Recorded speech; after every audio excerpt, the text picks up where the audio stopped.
Welcome to this episode of This Food and History. Today we are looking at filler food that is often used inside sweets. Most often associated in the States with Japan, we are looking at red bean paste. I was introduced to red bean paste through red bean paste buns from Studio Ghibli's Spirited Away when Chiharu eats one on the balcony of the boathouse. I did a homemade version and really enjoyed it. It's not as savory as you'd expect it to be, and with steamed buns is a really nice, smooth, slightly sweet texture. The internet tells me that red bean paste is considered a traditional Japanese confectionery and a staple. It has spent centuries in their recipes. The red beans are called azuki. The first mention of azuki is in 325 BCE China, in Guanzi, the Book of Master Huan, under the name Shishu. The actual date and name, though, is uncertain at this point. However, azuki beans were domesticated as early as 3000 BCE.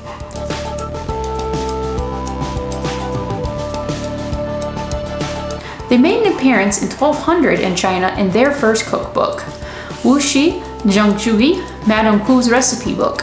One sweet recipe, a dumpling made to celebrate the Double Fifth Festival, calls for a rich stuffing that includes azuki. The Double Fifth Festival is named this locally due to it taking place on the 5th day of the 5th month of the Chinese calendar.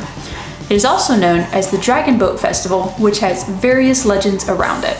One is the death of poet Xu Yuan, who drowned on this day in 278 BCE when the country's capital was captured. He waded into the river in response. One event in the festival is boat races to save him from his fate.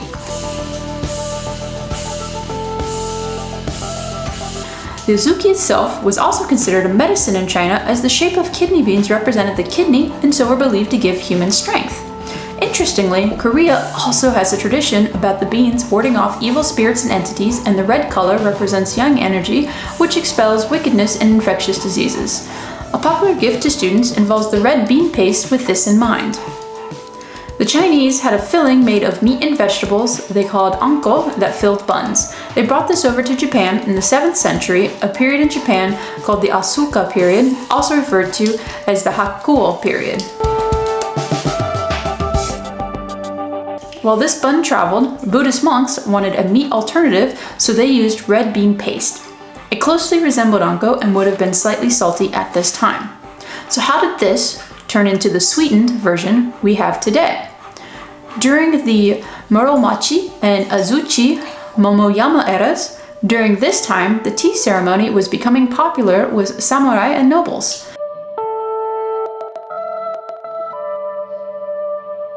Japanese confectionery started developing as well. The red bean paste buns, known as manju, is considered a luxury food since it's shared with nobles.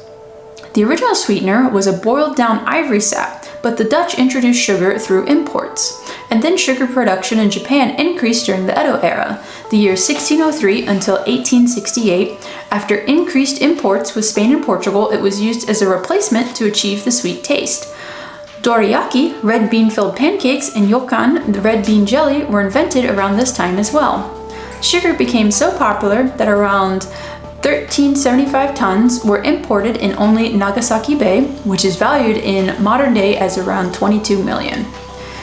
In 1854, Admiral Commodore Perry got credit for bringing azuki to the United States and soy sauce. However, it's not until 1910 that the first red bean jam and azuki bean paste were used in English by Jukichi Inoue in his book Home Life in Tokyo.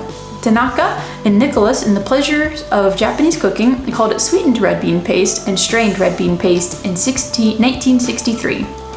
Now we can find red bean paste in many different dishes out of Japan, China, Korea, and in recipes used all over the world. Thank you for watching. Please like and subscribe for more.